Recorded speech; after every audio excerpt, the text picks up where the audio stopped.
Esta es la historia de un libro único y aterrador.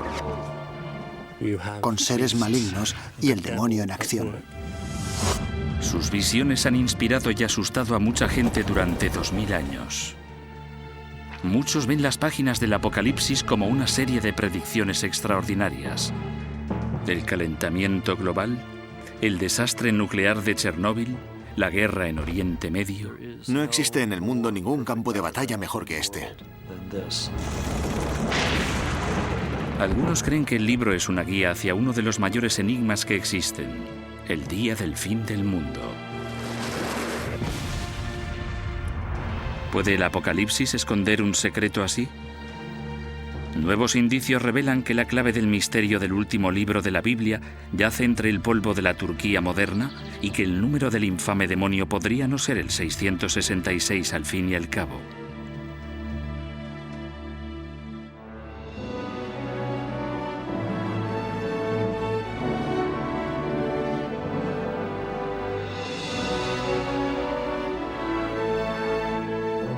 Misterios de la Biblia, la otra cara del Apocalipsis.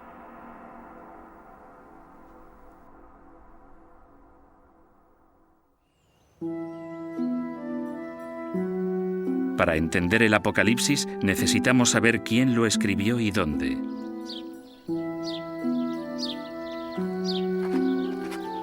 Aproximadamente 60 años después de la muerte de Jesús, se entregó una colección de pergaminos a una pequeña comunidad cristiana de Éfeso, Asia Menor, actual Turquía. Los pergaminos contenían lo que hoy se conoce como el Apocalipsis.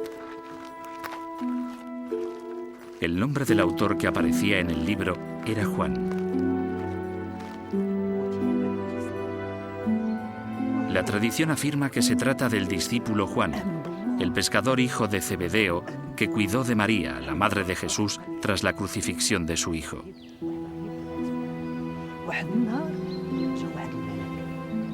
Con todo, en el Apocalipsis, Juan nunca se describe a sí mismo como discípulo de Jesús ni escribe como si le hubiera conocido.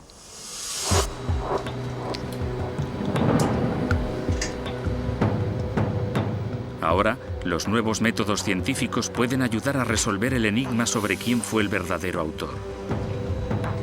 Sir Anthony Kenny es uno de los principales expertos en paleografía, ciencia que estudia las técnicas de escritura. Lo que caracteriza más a los autores no son sus palabras especiales favoritas, sino la frecuencia con la que utilizan palabras muy corrientes. Dos de las palabras comunes que Sir Anthony ha examinado son de, palabra de significado parecido a pero, y kai, que significa y. La palabra y aparece el doble de veces en el Apocalipsis que en cualquier otro libro del Nuevo Testamento.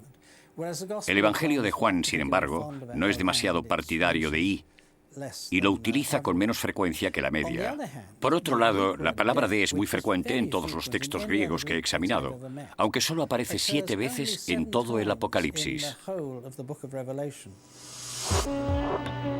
Sir Anthony realizó 99 investigaciones similares en el Apocalipsis y en el Evangelio de Juan. Sus resultados fueron concluyentes.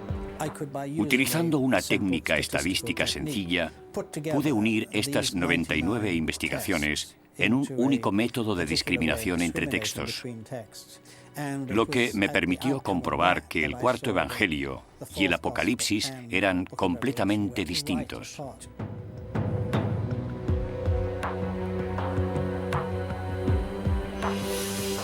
En mi opinión, es muy poco probable que los dos libros fueran escritos por el mismo autor.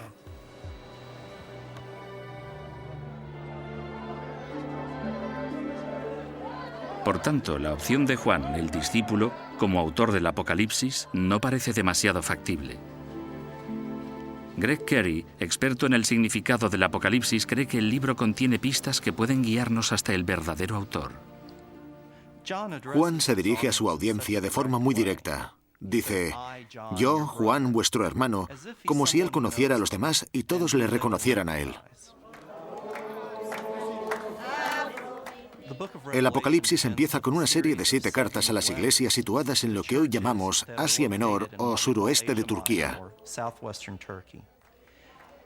Cada carta se dirige a una sola iglesia, la felicita por sus virtudes o la amonesta por sus defectos, por lo que deducimos que Juan conocía estas iglesias y había estado presente en ellas.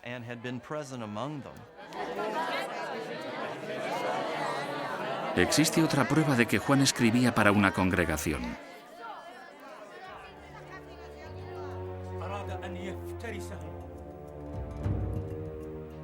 El Apocalipsis de Juan, que significa revelación, describe visiones pintorescas de ángeles y monstruos. La carta, que muy probablemente se dictó a un escribiente, no forma parte de la correspondencia rutinaria con la Iglesia cristiana. Juan tenía algo importante que decir y podría haber utilizado la imaginación de su audiencia para ayudarla a entender su mensaje. Es importante recordar que el Apocalipsis fue escrito para ser escuchado. Juan bendice a todos los que escuchan las palabras de la profecía, así como también a aquel que las lee, presumiblemente en voz alta para una audiencia. En otras palabras, el libro se escribió para que tuviera un efecto sobre la gente que no lo leía del mismo modo que nosotros leemos hoy, sino que experimentaba a través de su imaginación, algo parecido al modo en que las audiencias modernas escuchan los programas de radio. Era evidente la necesidad de escribir el Apocalipsis para el oído y no para la vista.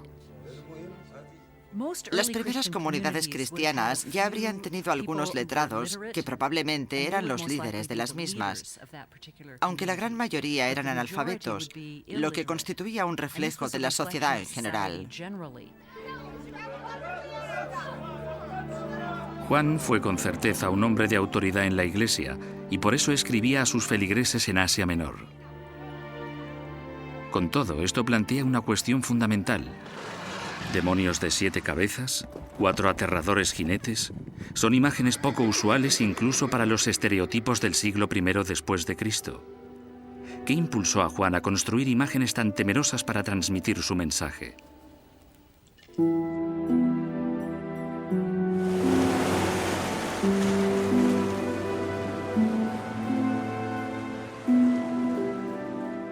Para entender el verdadero significado del libro debemos retroceder hasta sus raíces.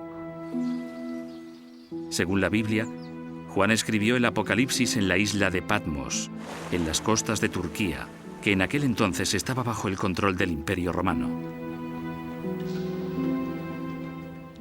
Juan dice a su público que está en la isla por obra de Dios y gracias al testimonio de Jesús.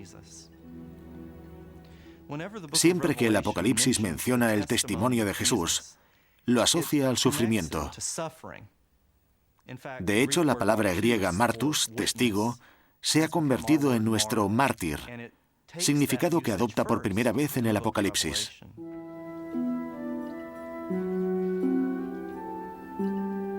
Si Juan estaba sufriendo en Patmos, ¿significa que era prisionero de los romanos? Ian Boxall es un experto en la autoría del Apocalipsis. Esta es la cueva donde, según la tradición, Juan tuvo sus visiones. Ahí pueden ver el lugar donde normalmente apoyaba su cabeza. Y luego, cuando ya no se encontraba tan ágil, ahí tenía un asidero para levantarse. Según todas las tradiciones, Juan se encontraba en la isla exiliado, aunque difieren en el porqué de su exilio y en el quién le exilió. Sin embargo, todas concuerdan en que se encontraba en la isla como resultado de su fe cristiana. A pesar de que no existen pruebas arqueológicas que demuestren la existencia de una cárcel romana, la situación de la isla sugiere que servía a propósitos militares.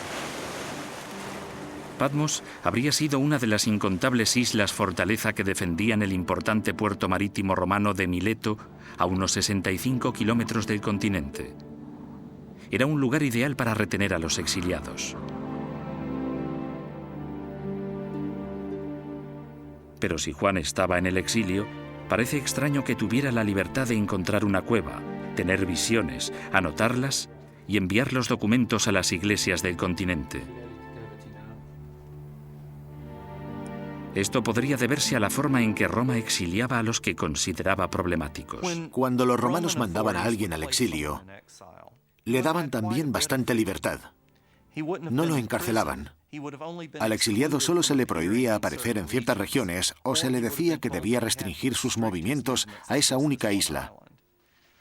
Sin embargo, tenía la posibilidad de mantener correspondencia a través de intermediarios que navegaban desde el continente a la isla y viceversa. Por tanto, es probable que Juan pudiera mantener el contacto con las iglesias a las que se dirigía.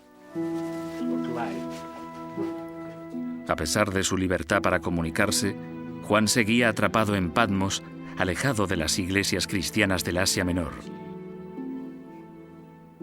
Esta sensación de frustración podría haber llevado a Juan a escribir el Apocalipsis con imágenes violentas de una catástrofe mundial. La teoría es que Juan estaba furioso con los romanos por perseguirle a él y a sus compañeros cristianos. Hay mucha rabia en el Apocalipsis y muchas ansias de justicia. Sentimientos que a menudo se consideran resultado directo de la persecución de los cristianos por parte de los romanos.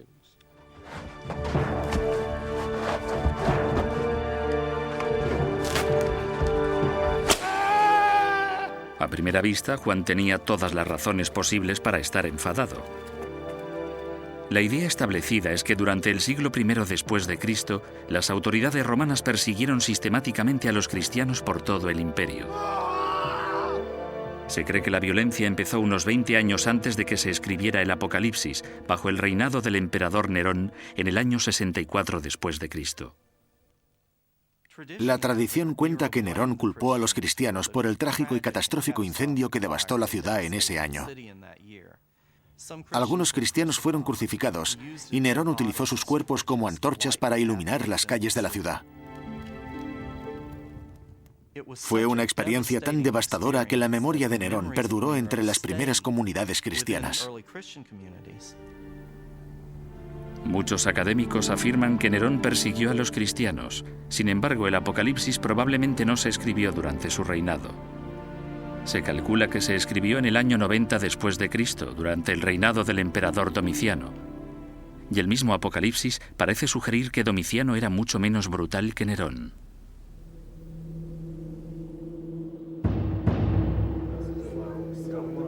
Si la persecución de la comunidad de Juan fue lo que inspiró el Apocalipsis, se podría suponer que Juan habría hecho un listado con los nombres de los mártires.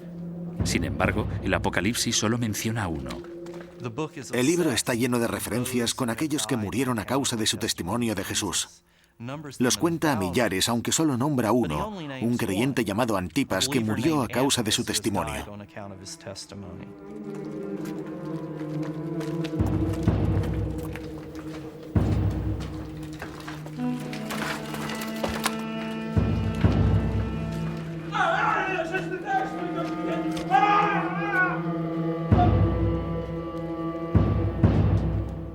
A pesar de que Juan menciona la muerte del mártir Antipas, hoy existen indicios de que el emperador Domiciano tal vez no matara a tantos cristianos al fin y al cabo.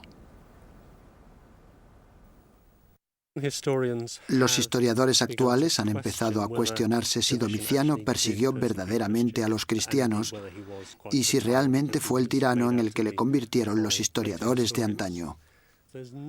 Si escarbamos la superficie, no encontramos demasiadas pruebas que lo corroboren.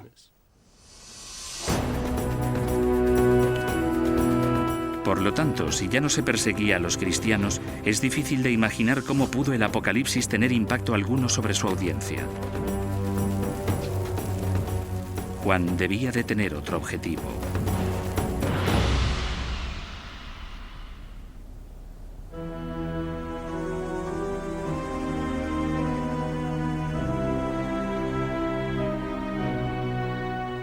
Estas ruinas del siglo II después de Cristo contienen una clave vital de lo que podría haber llevado a Juan a escribir el Apocalipsis y de si el libro realmente tiene información sobre el fin del mundo. La antigua ciudad de Pérgamo se encuentra a 320 kilómetros al norte de Éfeso, en la Turquía actual. Se trataba de un importante centro político y religioso en la provincia romana del Asia Menor. Fue también el hogar de una de las comunidades cristianas novicias que recibió por primera vez el Apocalipsis. Sin embargo, Dan Showalter, un experto en arqueología bíblica, cree que los templos paganos de Pérgamo dan una idea muy clara de lo que realmente preocupaba a Juan. La reconstrucción parcial de las ruinas nos da una idea de la magnificencia que el edificio debió ostentar, aunque es en el patio alrededor del templo donde se realizaban la mayoría de las actividades. Se habrían realizado sacrificios en el altar situado delante del templo, la gente se habría reunido alrededor de él, habría cantado canciones, ofrecido plegarias y votos y luego, una vez acabada la ceremonia, habrían podido llevar algo de carne a casa para ayudar a suplir su dieta.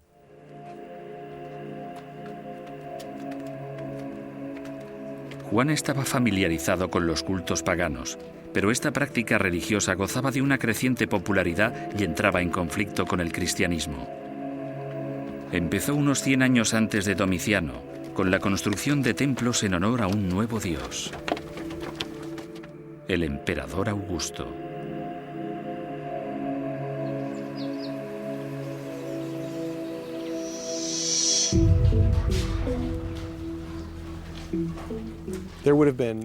Se habrían realizado sacrificios en el templo imperial, donde los habitantes de la ciudad se habrían reunido y habrían honrado tanto la presencia del poder de Roma como al emperador como individuo.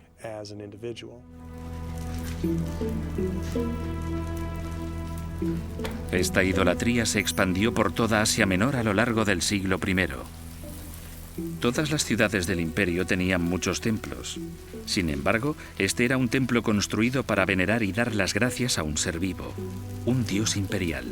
Y puede que aquí esté la clave del libro del Apocalipsis. Para Juan, el culto a un emperador podría haber significado una terrible blasfemia.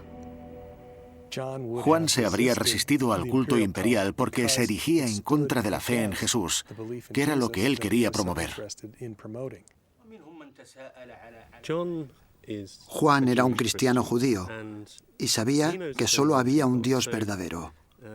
Por tanto, debido a su educación, no podía transigir de ningún modo en ese hecho básico.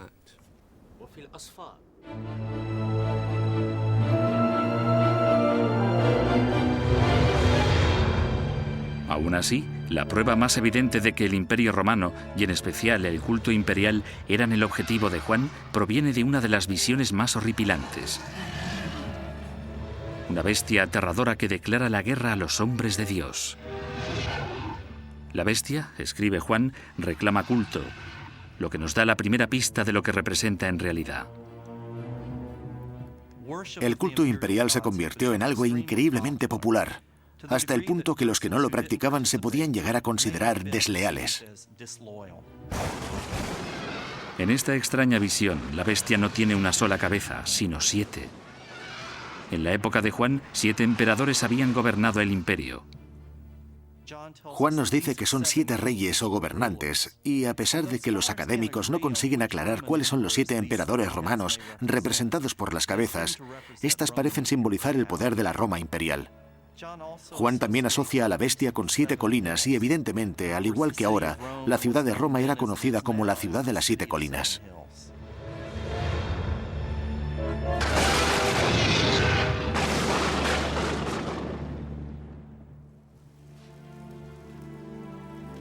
Para muchos académicos, estas referencias enigmáticas pero repetidas sobre la bestia muestran que el objetivo de Juan no es la persecución romana, sino el paganismo del culto imperial. Aún así, esto no puede ser el fin de la historia. Los seguidores de Juan, como cristianos, habrían compartido su punto de vista y, por lo tanto, no habría sido necesario que Juan escribiera dicha carta. Pero un examen más detallado del texto del Apocalipsis desvela por qué Juan creyó tan importante mandar su mensaje. Al parecer, Juan podría haberse alarmado con el comportamiento de algunos miembros de su congregación. Quedaba por descubrir una iglesia en otra parte del Imperio Romano.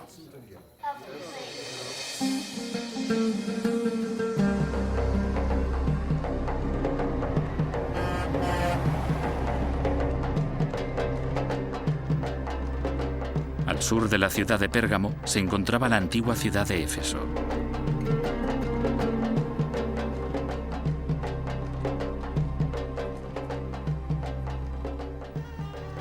Si nos situamos en esta plaza de la antigua ciudad de Éfeso, resulta fácil hacerse una idea del Éfeso que Juan debió conocer. Las calles habrían estado repletas de gente y las tiendas a rebosar de comerciantes vendiendo sus mercancías. Esta era una antigua ciudad portuaria donde la gente habría venido desde todo el mundo mediterráneo y desde más allá para comerciar, compartir ideas y de vez en cuando compartir religiones. En este centro cultural en ebullición, la Iglesia cristiana habría representado una pequeña minoría. Un teatro como este habría dado cabida a unas 25.000 personas, y la comunidad cristiana, las iglesias asentadas aquí, probablemente habrían representado un pequeño porcentaje de esa cifra. Los cristianos seguramente habrían ocupado un par de filas.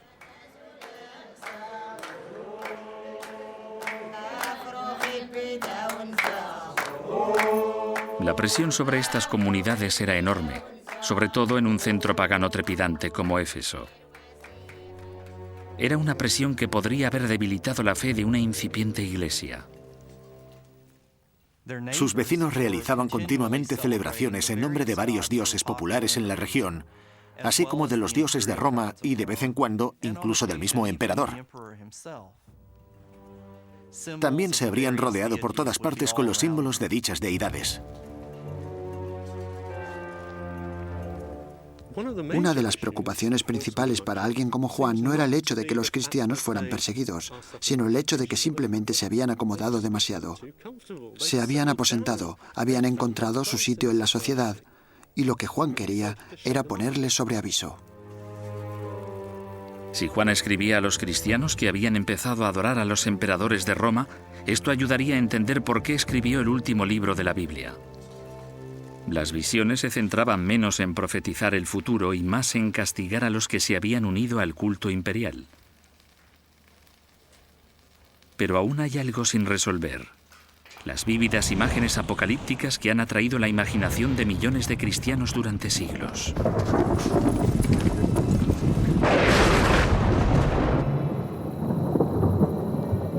¿Cuál podría haber sido el significado de dichas imágenes para los cristianos de las iglesias de Juan? Tal vez tenían poco que ver con el culto al emperador divino y mucho con las visiones de un futuro aterrador.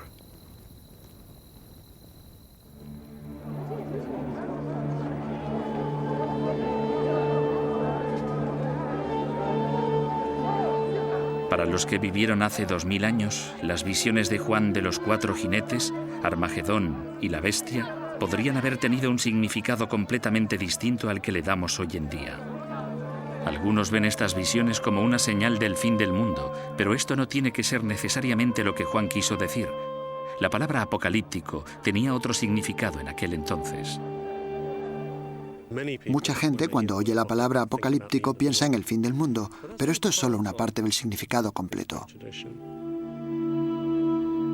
Ya se habían escrito otros apocalipsis o revelaciones durante los 200 años anteriores. La característica principal de la literatura apocalíptica es que afirma revelar la voluntad de Dios. Se trata de un mensaje al que ningún mortal común podría tener acceso. Son todo historias. Un único visionario tiene esta experiencia dramática y reveladora y pide ayuda a un ser celestial para que le explique lo que está viendo y experimentando. Por tanto, los apocalipsis se despliegan como historias que describen estas experiencias. Los apocalipsis prometían a sus lectores una escapatoria de la dura realidad que suponía la vida cotidiana. Para los cristianos del siglo I, los textos de Juan ofrecían un mundo donde su fe triunfaba. Los textos prometen a su audiencia el mundo de Dios, un mundo que se encuentra en los reinos celestiales o que llegará en un futuro, un mundo en el que los fieles serán recompensados por su lealtad y donde la justicia prevalecerá y los débiles serán juzgados.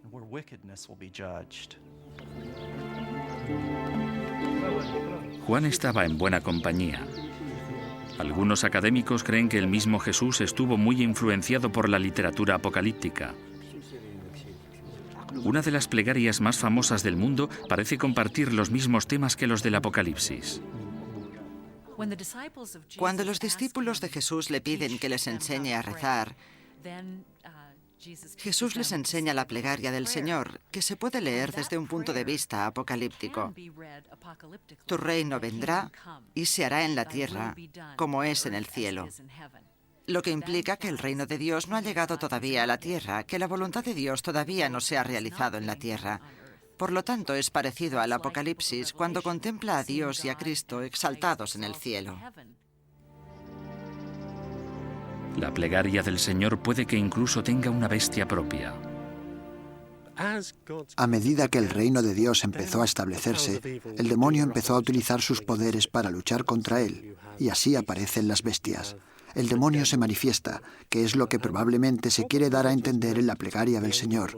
No nos dejes caer en la tentación y líbranos del mal. Probablemente líbranos del demonio o líbranos del poder de Satán. Si Jesús utilizó fantasía apocalíptica, ¿por qué no lo iba a hacer su seguidor Juan?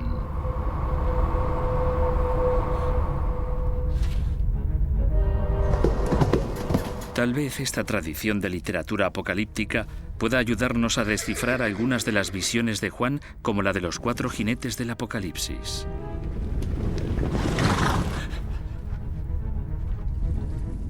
Estos seres aterradores aparecen por primera vez en un texto del Antiguo Testamento, en el libro del profeta Zacarías.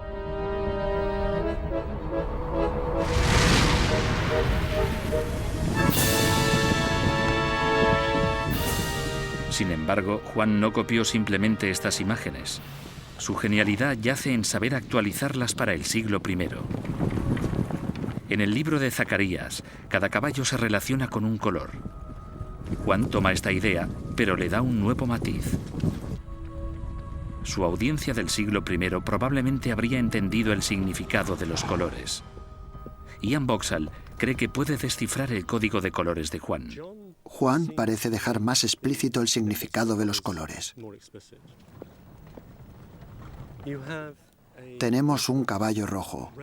El rojo es el color de la sangre y, según la tradición, el color de una lujuria idolatrada que ha dado a Roma su actual dominio, aunque a expensas de grandes cantidades de sangre derramada.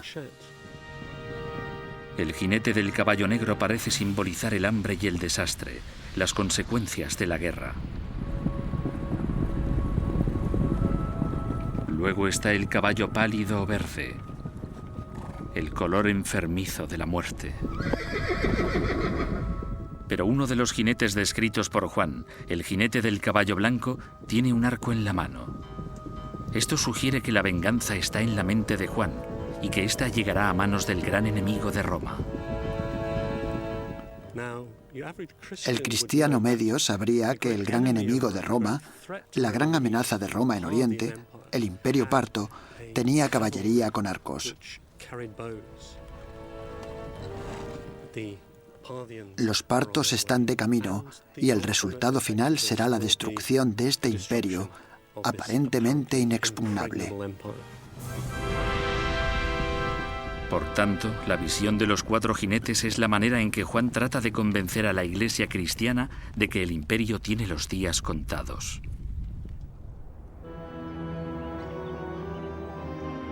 Sin embargo, los 4 jinetes no son la única imagen apocalíptica del libro. También es igual de famoso Armagedón, el campo de batalla donde, según el Apocalipsis, las fuerzas del bien y del mal librarán la batalla final. Indicios arqueológicos muestran que esta imagen también pretende evocar el odio por los romanos.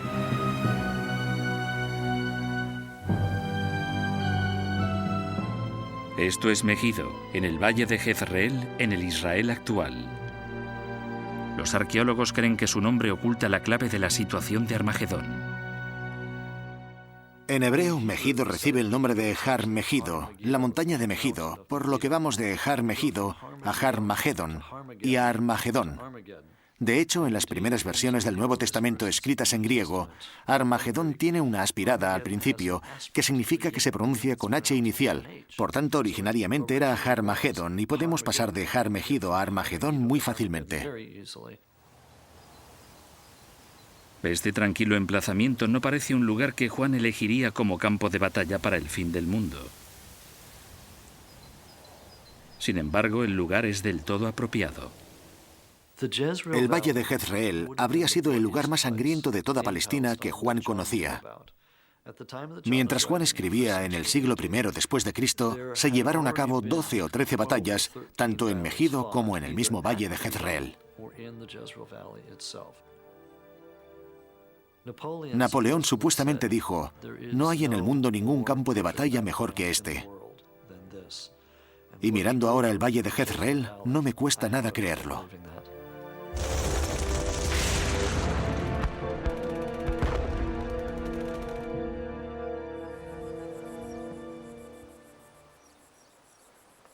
Los arqueólogos creen que hay otra razón práctica por la que Juan escogió Megido como su campo de batalla.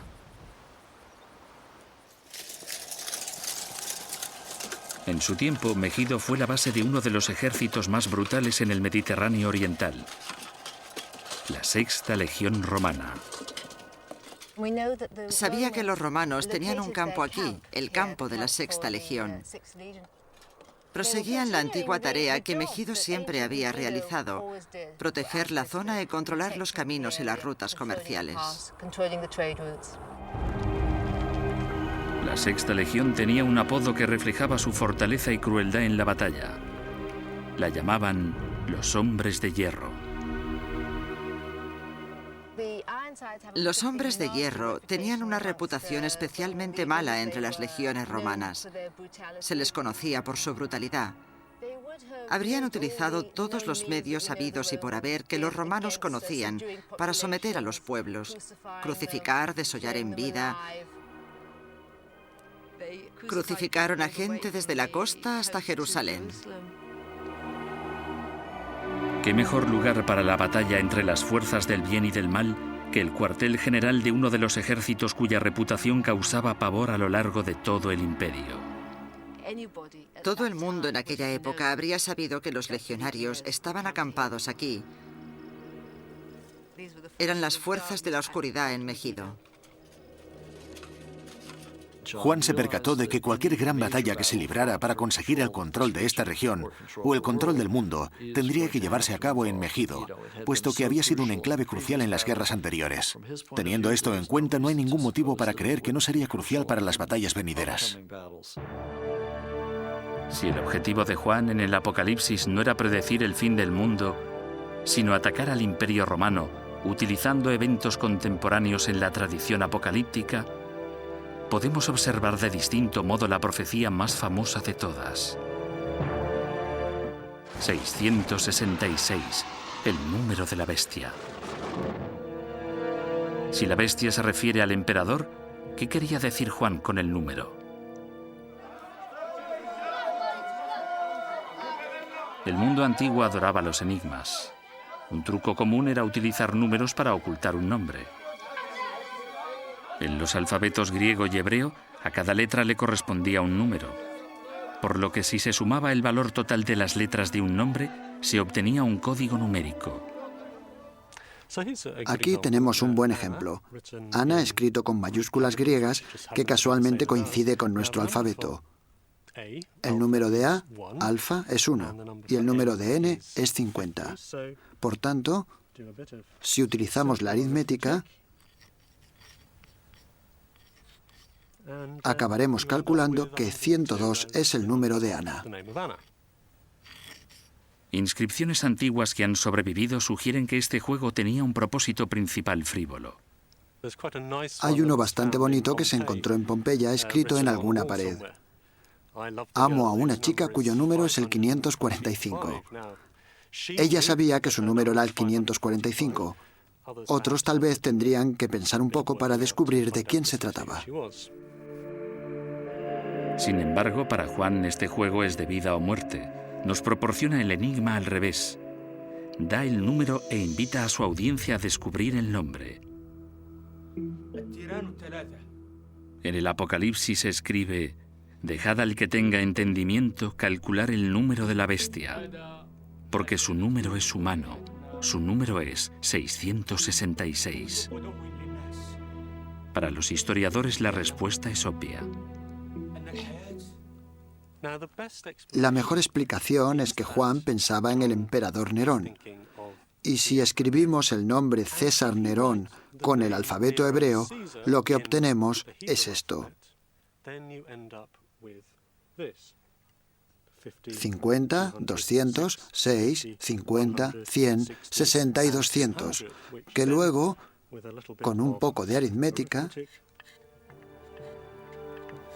nos da el número de César Nerón.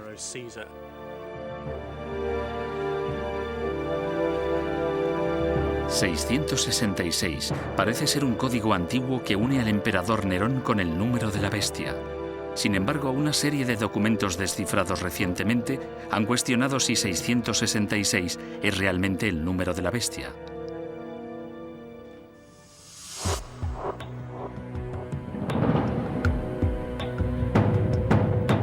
Hace 100 años, un grupo de arqueólogos británicos que realizaban excavaciones en la antigua ciudad egipcia de Oxirrinchus hicieron un descubrimiento fascinante. No se trataba de ningún tesoro enterrado, sino de un vertedero a unos 10 metros de profundidad. Este vasto tesoro se llevó hasta Oxford, donde se limpiaron los documentos, se catalogaron y se tradujeron. En el año 1999, un fragmento de un papiro se identificó como un extracto del siglo III del Apocalipsis. Un examen más detallado reveló que el número más infame del mundo no era lo que parecía. Aquí tenéis un pequeño fragmento.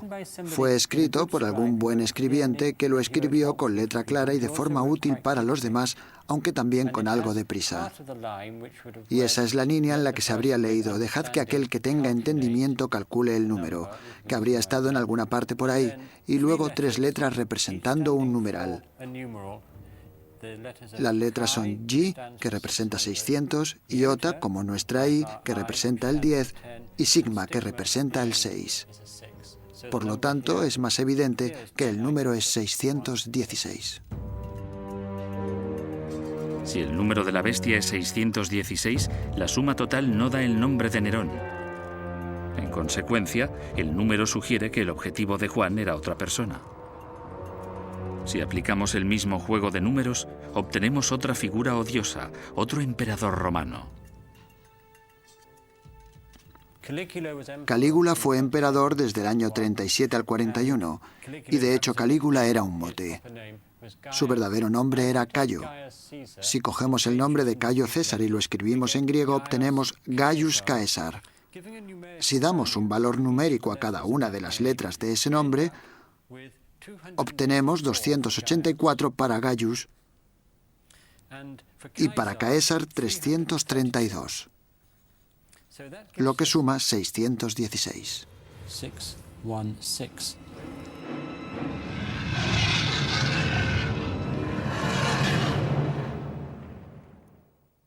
La razón por la que Juan pudo ver a Calígula como la bestia se debe a una decisión controvertida que tomó el emperador durante su corto reinado.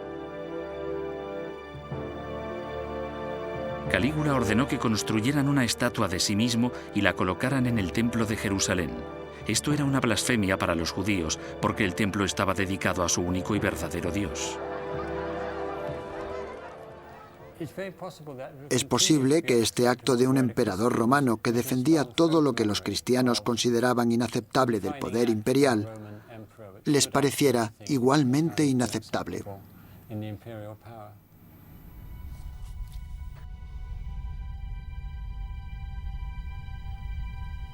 Si el Apocalipsis no es una profecía sobre el fin del mundo, sino un ataque a Roma, ¿qué sentido tienen las visiones de Juan?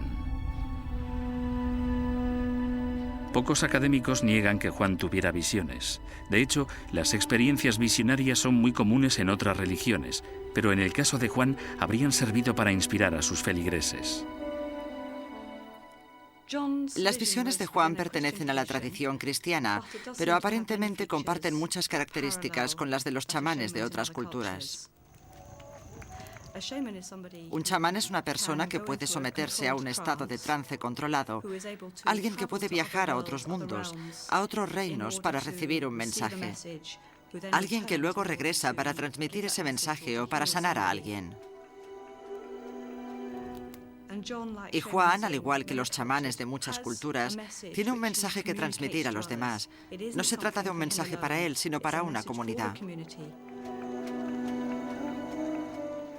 Su misión es curar a la comunidad, apoyarla, animarla y, en ocasiones, corregirla.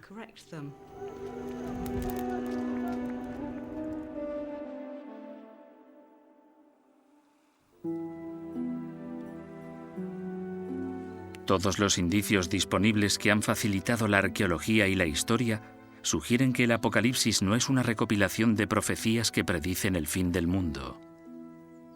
Se trata, por el contrario, de un mensaje dirigido a la audiencia del siglo I que está en peligro de ser conquistada por el culto al Imperio Romano.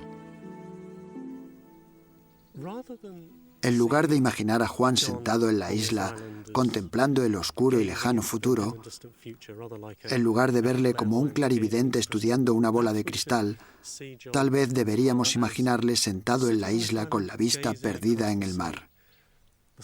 Las 7 iglesias estaban ahí y él tenía un mensaje urgente para ellas y quería que le escucharan. Aún queda por resolver un aspecto controvertido de las profecías de Juan. Si el Apocalipsis es simplemente el ataque de un líder de la Iglesia contra los cristianos en decadencia del siglo I, ¿por qué Juan tiene ese extraordinario don para predecir eventos del futuro? ¿Se trata de meras coincidencias o son, como afirman algunos, predicciones precisas sobre el fin del mundo?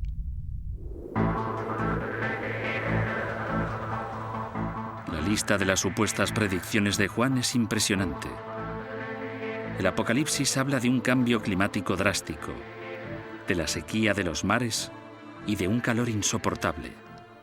Durante los últimos años, los científicos evidentemente nos han advertido cada vez con más urgencia del calentamiento global, del efecto invernadero y de la posibilidad de que éste haga aumentar el número de cánceres de piel y la temperatura global de los sistemas acuíferos en el mundo.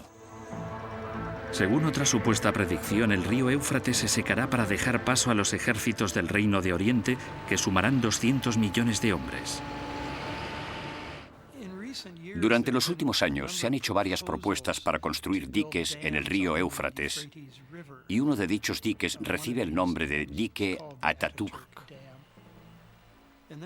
Durante el periodo en que los americanos y otros estaban muy preocupados por el comunismo chino, se realizaron estudios sobre la envergadura del ejército chino y algunos cálculos aproximados estimaban en 200 millones los efectivos de dicho ejército. Y en mi opinión, esto se contempla como otro ejemplo de una asombrosa profecía cumplida.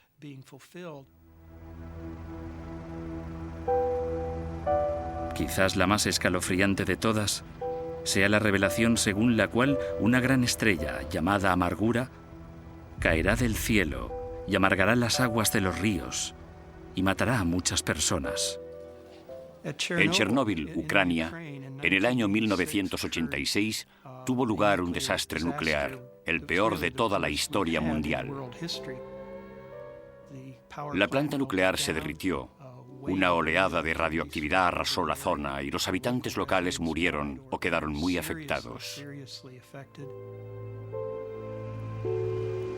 En Ucrania, la palabra Chernóbil significa amargura. Para muchos, esta es la prueba que demuestra el don de Juan para profetizar con exactitud. Si creemos que Dios nos proporciona realmente las profecías y que éstas nos desvelan eventos futuros, si las interpretamos correctamente, todos los acontecimientos que ocurren en el mundo cobran una importancia espiritual particular. No obstante, para algunos académicos, los indicios de la historia contradicen la idea de que Juan tuviera un don como profeta. Durante 2000 años, el Apocalipsis se ha utilizado con el fin de fijar una fecha para lo que algunos ven como la última profecía de Juan, el día del fin del mundo. Y evidentemente todavía no ha sucedido. A lo largo de los años ha habido infinidad de personajes que se han creído capaces de identificar el día exacto del fin del mundo.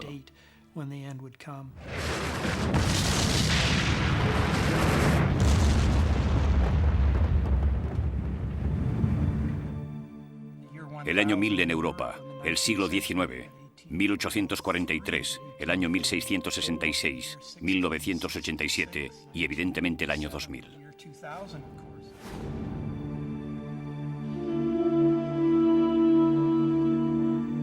Muchos académicos creen que las profecías de Juan no van dirigidas al lector del siglo XX, sino a la Iglesia del siglo I.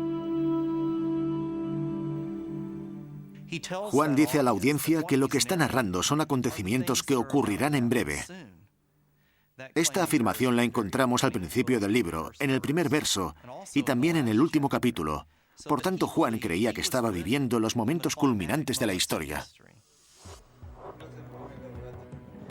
En mi opinión, Juan estaría sorprendido si viera que hablamos de su libro hoy en día.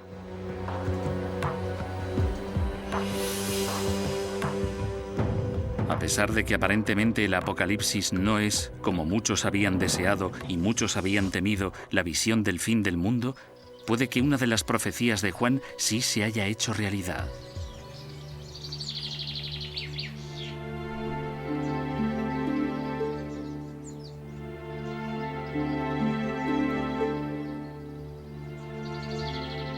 En las ruinas de Éfeso se encontraron estatuas caídas, estatuas del emperador Augusto y su esposa Livia. Las habían destrozado. Habían marcado al dios pagano imperial con el símbolo de la cruz. Una de las predicciones de Juan se había hecho realidad definitivamente. Un acontecimiento que cambió el mundo para siempre.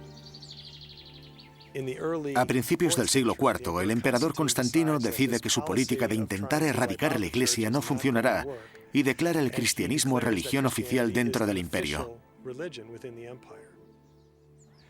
Desde ese momento la Iglesia sigue creciendo y desarrollándose hasta que a finales del siglo IV se convierte en una fuerza dominante dentro del imperio. La visión de Juan según la cual el imperio romano caería, la bestia sería derrotada y la Iglesia de Dios triunfaría ocurrió finalmente. La visión proporcionada por el autor del Apocalipsis de una Roma caída y de la destrucción de los gloriosos edificios cuyas ruinas aún podemos contemplar, supone de algún modo el cumplimiento de lo que Juan esperaba que pasara.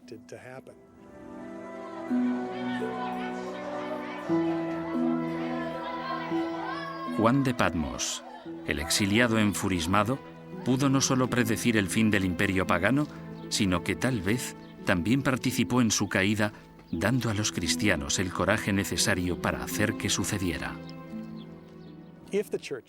Si la gloria que ofrecía Roma hubiera seducido a las iglesias, es muy probable que la Iglesia no hubiera sobrevivido. No hay ningún motivo para creer que un pequeño grupo minoritario habría sido capaz de perseverar si no hubieran tenido la fe para levantarse y resistir las tentaciones y las amenazas del imperio.